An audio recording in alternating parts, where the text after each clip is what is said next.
said labels don't scout talent. They scout emotional durability. This is when I saved this. Yeah, this is the one where you spend. Yeah. The ability to create when numbers drop, to write when no one cares, Facts. to perform after rejection number 47. Or 447. Yeah, 4,047,047. To stay human when algorithms treat you like a product. If you listen to somebody else and stop, and you don't believe in yourself because they say it's a time limit, ain't no damn time limit, man. You don't put no cap on no country singers. Don't do it to rappers. I don't want to give any excuse or leeway to nobody out here when it just comes to the creation process, man.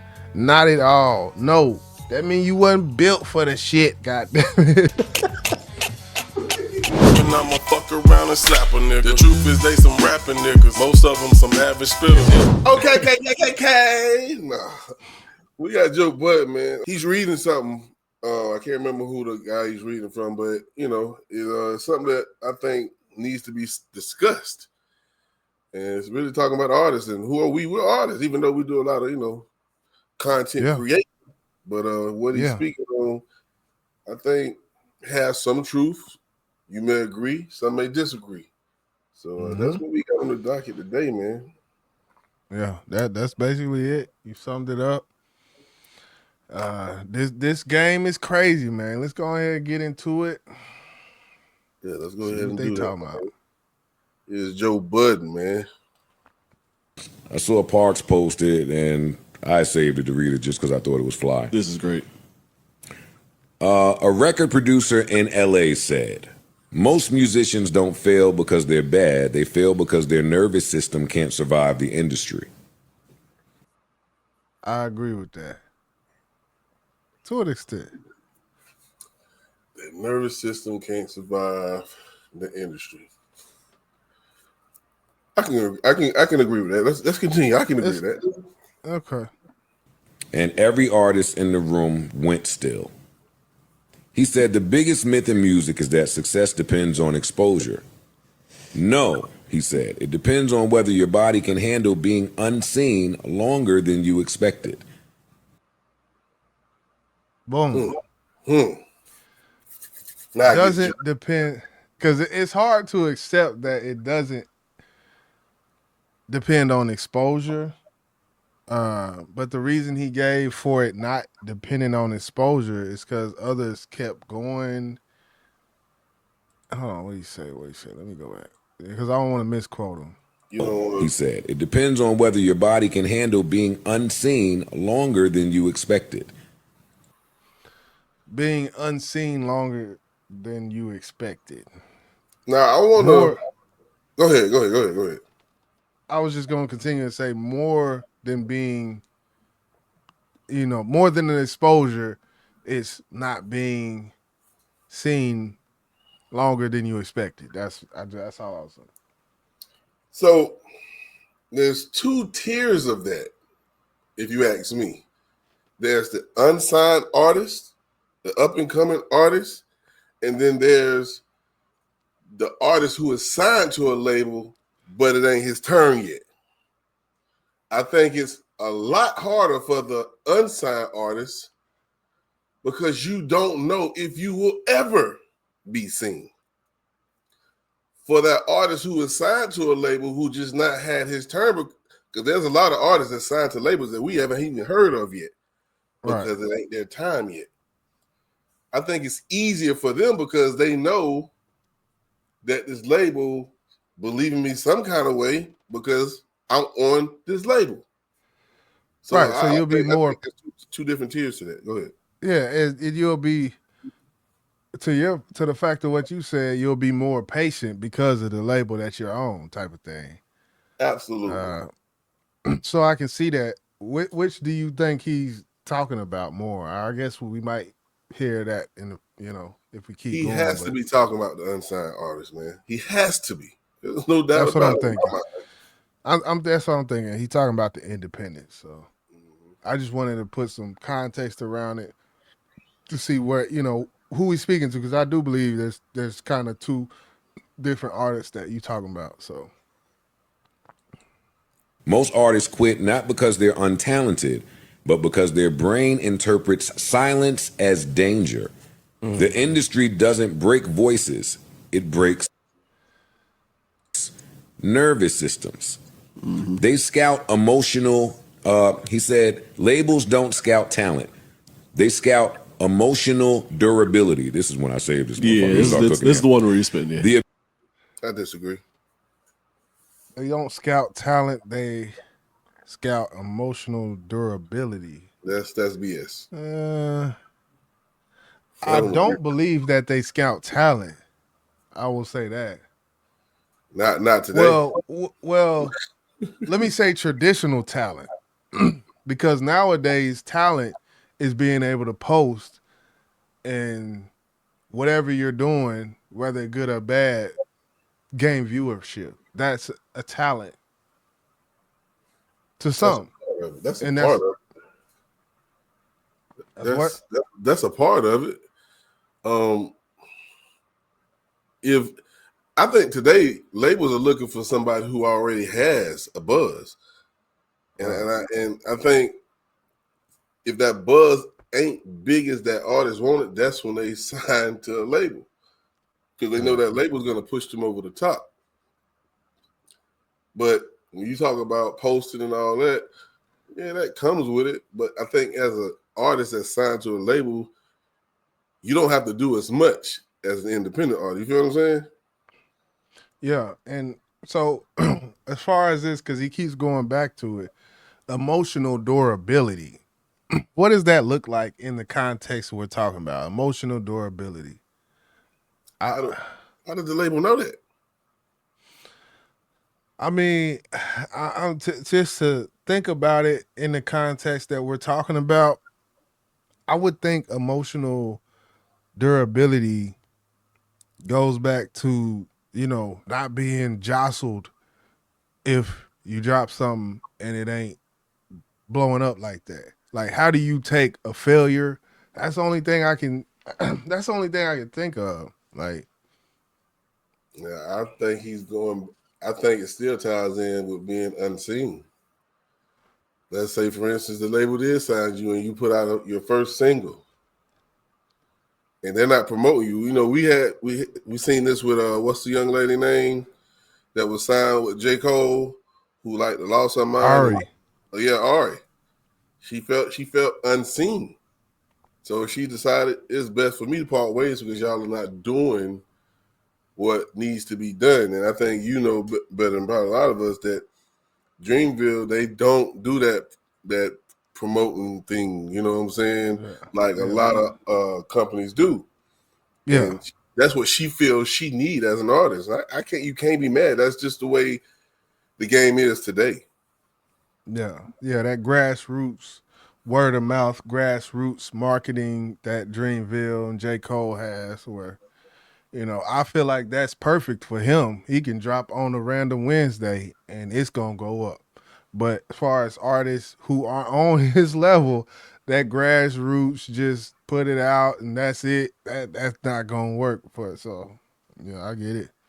Yeah, I mean, nowadays you got artists like myself and several others who are trying to learn to market themselves because, we aren't seen on a broader scale like signed artists. So just like what's the young kid name who got the song with Lil Jon? God, I can't think of his name. Is it new? Yeah. Yeah. Can't think of his I name. can't remember his name, but he dropped probably about 6 days ago or something like that. I seen that. He learned how to market himself, and this dude is rich. He's not signed to nobody. He does his own concert shows. He started doing them in his backyard, and then he started doing them. Was it Denzel Curry? No, Not him. Not him. He from the West though. Yeah, he's from the West. Yeah. Yeah, but yeah, I know what you're talking about. He's doing the shows out, like out on some cookout shit in his front lawn type, just neighborhood. They give he said, just give what you think I deserve. And he makes money by doing that, bro. So I think that's what's happening nowadays is the artist is learning how to market themselves because some of us do go unseen. So I think that fear of being unseen can motivate you to do what the normal artist wouldn't do because they feel like it's too much. And I'll say this. I even go to the link to say emotional durability, and I'm gonna go straight back to the independent artist. I feel like if you get fatigued in the music making process of what it takes to make music consistently, if being unseen is enough to make you question what you're doing, you don't need to be doing it in the first place. Facts. Agreed. I honestly feel like that. So I can see some truth when he says labels don't look to such and such. They look for that because maybe that, the emotional durability. Yeah. Maybe because emotional durability shows that you're in it for the right reasons. Maybe you're not just in it for a pay. Like you're actually trying to, put out a good product. Maybe that I don't know, but said labels don't scout talent. They scout emotional durability. This is when I saved this. Yeah, this is the one where you're spitting. Yeah. The ability to create when numbers drop, to write when no one cares, Facts. to perform after rejection number 47. Or 447. Yeah, 4,047. To stay human when algorithms treat you like a product. Air horns. He said 90% of rising artists crumble not from hate, but from the invisible weight of being ignored. Yeah, you left Earth right there. Yeah. If they crumble, I feel like if he dies, he dies. Because you wasn't built for the shit. Like you don't have that passion in you if you crumble in that instance where that happens. That's how I feel. Like I'm not mad at you. So it's not easy. If it was easy, everybody would be doing it. Even though the game is saturated with artists, it's very saturated now that they got these independent distribution companies like, TuneCore, DistroKid. So many people can get their music out to places that they normally couldn't. So it's a lot of competition, if you could say that. So it's very saturated, and it's not easy, man. It's not. Trust me. I've been doing this over 20-something years. So it's a passion for me more than anything. Yeah, and the part that is easy is the making the music. That's what has been. The technology makes it easy, but everything after the song is made, no. No, it's not. Then he told the story of a singer who went viral overnight and disappeared 6 months later. Not because she lacked songs, because the dopamine crash after fame felt like grief. He is killing this. Yeah. Her body couldn't handle the altitude, he said. And no one teaches artists how to breathe up there. The crowd went silent, like they suddenly recognized themselves. And I think Designer and some of these one-hit wonders is what they talking about right here, as far as having that high of this hit song and trying to follow up with it. I agree with this. 100% agree with this part. It's tough for me because I feel like if you're an artist, the passion's there, and you do put out a hit song, major hit song, to me that's motivation. I can do this again. I can do this again because I feel like artists should continue to get better. I feel like I've gotten better than I've ever been from the day I started to now. I'm a whole lot better, but it seems like some artists, they reach a peak and that's it. But the game is not for us to be here forever. I understand that. And I think the only crash that we'll see is when the fans get tired of you. To me, because I don't think your artistry should start declining. Anything that declines, I think it's going to be a physical thing, like being an athlete. Your brain, your pen, should remain sharp unless you getting old and you get Alzheimer's and shit like that. That's different. Hey, I'll go back to, man, that just mean you wasn't who you thought you was. You know, you didn't have them juices. I mean, the juice is gonna flow, man. I don't want to give any. Not to say that what you said was an excuse, but I don't want to give any excuse or leeway to nobody out here when it just comes to the creation process, man. Not at all. No, that means you wasn't built for the shit. God damn it. You had to hit. You had to hit, and the crazy part about a hit, I think there's a misconception that a hit is good music. Like you can have a hit, but that's not gonna be your best song 9 times out of 10. Yep. To me. So it's just I think as far as, the people like that and designer and the guys who just had just huge monster hits and could never recapture that, it's one of them things where it's like, man, keep going though. Like if you really got that passion, you gonna keep going, Facts. Big facts. Big facts. He revealed the real industry filter: consistency under emotional pressure. Not talent, not looks, not luck. Just the ability to keep creating without collapsing into comparison, self-doubt, or the terror of being, quote unquote, too late. Most artists don't lose their dream, he said. They lose their self-trust. He ended with the line, most artists don't lose their dream. They lose their self-trust. Most artists don't lose their dream, they lose their self-trust. I can tell you how that can happen because I heard what's his name? Goodness gracious. 3 Stacks. No, he just dropped the album. Did all those freestyles before he dropped his album. Goodness gracious. Boy was playing with Rick Ross. Wale. Damn. Sorry about that. He said that, and he ain't the only person I heard say this, but I heard him say this recently. Is like you can submit these songs to these labels, and you may think the song is dope, and they be like, nah, that's not it. That's not it. And in your head, you're like, what the fuck you mean? This is some of my best work. And then you got some other songs, and that's it. You like, come on, man, not this.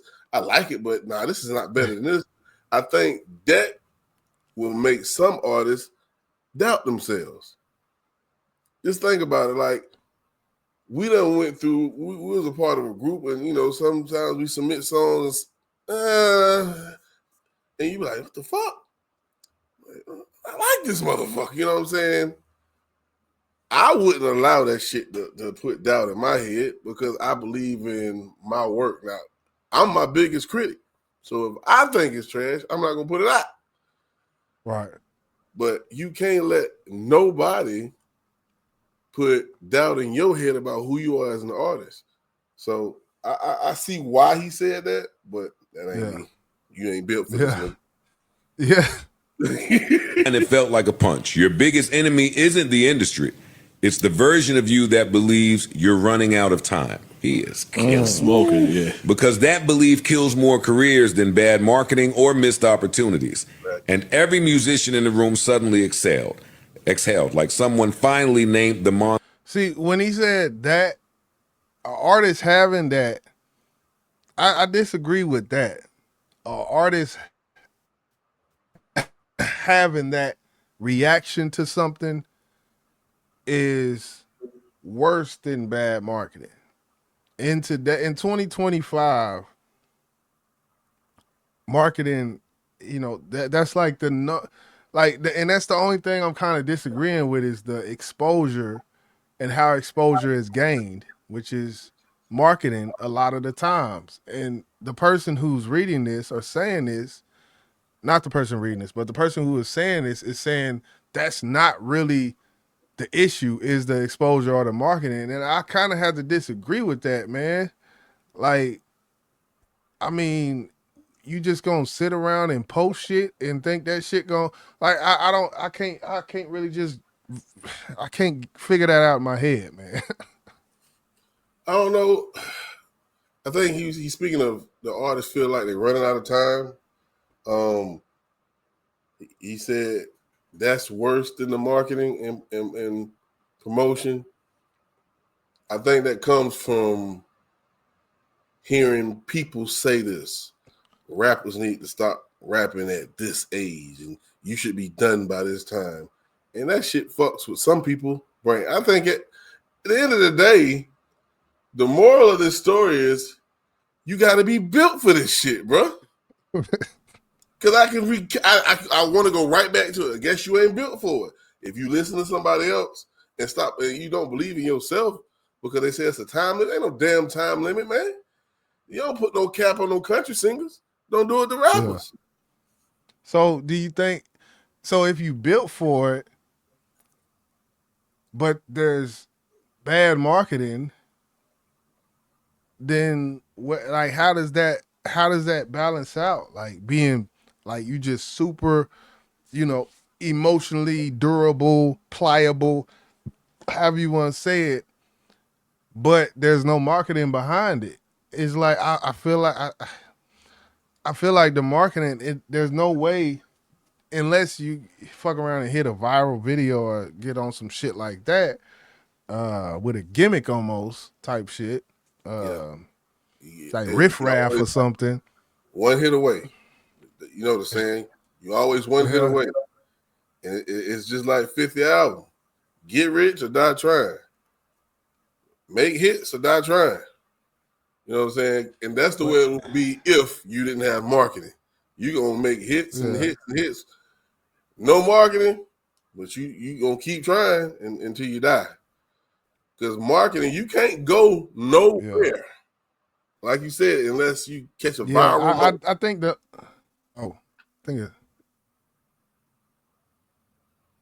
I think the only thing, it's like the person's perspective is downplaying marketing. And that's, I feel like that's not a thing. Like in 2025, I don't see how you can downplay the marketing aspect and the exposure aspect. Okay. So, but at the end of it, though, like you said, if you ain't built for it, you ain't built for it. You know. Monster under the stage. Opportunities, and every musician in the room suddenly exhaled, like someone finally named the monster under the stage. He smoked that shit. Whoever this is, it could have been AI. I don't care. The words were great. That's fire. No. The words were absolutely great. Even if that's AI got that from a real place. Yeah, they smoked that. Somebody that really went through something. That was it. That was it. Okay, Joe. Yeah. I agree with some things, disagree with some things. Yeah. You know. I mean, you in 2025, hell, from day one, you need marketing. You need exposure, and that's what the labels was for. Because they can do things for you that you can't do for yourself. They got arms, long enough arms to touch places you can't touch. And that's just what it is. You know, they say pay for ads, pay for ad promotions for your music on these platforms.